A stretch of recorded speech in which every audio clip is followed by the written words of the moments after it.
দীর্ঘ ২ বছরের অপেক্ষা আর দীর্ঘশ্বাসের অবসান ঘটতে যাচ্ছে। বন্ধ থাকা মালয়েশিয়ার শ্রমবাজার অগাস্টেই খুলছে। দুই দেশের শীর্ষ নেতৃত্বের একের পর এক মেগা বৈঠক, এআই ভিত্তিক নতুন সিস্টেম আর দালাল চক্র নির্মূলের বার্তা নিয়ে সুসংবাদ আসছে বাংলাদেশি প্রবাসী কর্মীদের জন্য। মালয়েশিয়ার প্রশাসনিক রাজধানী পুত্রজায়ায় ২ দিনব্যাপী অনুষ্ঠিত হল বাংলাদেশ এবং মালয়েশিয়ার এক হাই প্রোফাইল বৈঠক। বাংলাদেশের শ্রম ও প্রবাসী কল্যাণমন্ত্রী আরিফুল হক চৌধুরী এবং প্রধানমন্ত্রীর উপদেষ্টা মাহাদি আমিনের উপস্থিতিতে মালয়েশিয়ার মানব সম্পদ মন্ত্রী দাতুক সেরি এম রামাননের সঙ্গে আলোচনা হয়েছে অত্যন্ত ফলপ্রসূ।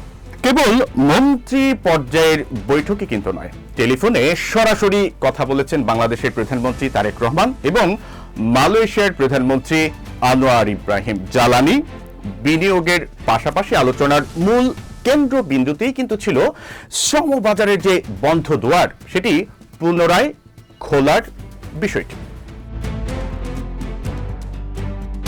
সূত্র বলছে যে সবকিছু যদি ঠিক থাকে তাহলে আগামী অগাস্টে আসতে পারে সেই বহুল প্রতীক্ষিত ইতিবাচক বার্তা। তবে এবার মালয়েশিয়া সরকার প্রবাসী কর্মী নিয়োগে আনছে একটা আমূল পরিবর্তন। দালাল চক্র, সিন্ডিকেট আর অতিরিক্ত অভিবাসন খরচ শূন্যের কোটায় নামিয়ে আনতে বন্ধ করা হয়েছে সব ধরনের ম্যানুয়াল বা ব্যক্তিগত কেস বাই কেস অনুমোদন। পুরো প্রক্রিয়াকে আনা হয়েছে শতভাগ এআই ভিত্তিক ডিজিটাল সেন্ট্রালাইজ সিস্টেমে। এতদিন স্বরাষ্ট্র মন্ত্রণালয়ের হাতে থাকা এই নিয়োগ ব্যবস্থার পুরো নিয়ন্ত্রণ এখন চলে এসেছে মালয়েশিয়ার মানব সম্পদ মন্ত্রণালয়ের অধীনে। তবে এখানে একটা বড় কিন্তু রয়ে গেছে। ২০২৪ সালের মে মাস থেকে বিশেষ কিছু খাত ছাড়া সাধারণ কর্মীদের জন্য মালয়েশিয়ার দরজা বন্ধ ছিল কেবল সিন্ডিকেট আর সীমাহীন দুর্নীতির কারণে।